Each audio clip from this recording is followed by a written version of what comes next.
Hello friends, എല്ലാവർക്കും പുതിയൊരു പ്രൊമോയിലേക്ക് സ്വാഗതം. നാളത്തെ പ്രൊമോ കഥയിൽ ദേവനാരായണൻ തിരുമേനിയും യശോദയും കണിമംഗലത്തിലേക്ക് വരികയാണ്.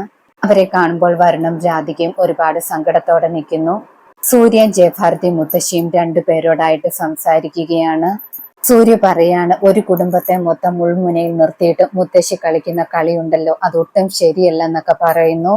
ഒരിക്കലും പൊറുക്കാൻ പറ്റാത്തതാണെന്നൊക്കെ സങ്കടത്തോടെ സൂര്യ പറയാണ്. തിരുമേനിയും യശോദയും അകത്തേക്ക് വരുമ്പോൾ കാണുന്നത് സുകുമാരിയമ്മ പ്രിയങ്കയെ കോരിക്കൊടുത്ത് കഴിപ്പിക്കുന്നതാണ്. സുകുമാരിയമ്മ അധികാരത്തോടെ കാണിച്ചുകൊണ്ടിരിക്കുന്നതൊക്കെ കണ്ടിട്ട് എല്ലാവർക്കും ദേഷ്യം വരുന്നുണ്ട്. രാധിക കരഞ്ഞുകൊണ്ട് പറയുന്നുണ്ട്, പിടിച്ചിറക്കിക്കൊണ്ട് പോകാനെന്ന്, എനിക്ക് കുറച്ചെങ്കിലും സൗകര്യം തരാനെന്ന് പറയുന്നു. രാധിക പറയുന്നത് കേട്ടിട്ട് ഒരുപാട് ദേഷ്യത്തോടെ സുകുമാരിയമ്മ രാധികയെ നോക്കുന്നു. പ്രിയങ്ക എന്താണ് സംഭവിക്കാൻ പോകുന്നതെന്നോർത്ത് ടെൻഷനോടെ ഇരിക്കുകയാണ്. ഇന്നത്തെ പ്രൊമോ ഇതോടെ അവസാനിക്കുന്നു. പുതിയൊരു പ്രൊമോയുമായി വീണ്ടും കാണാം. Thank you.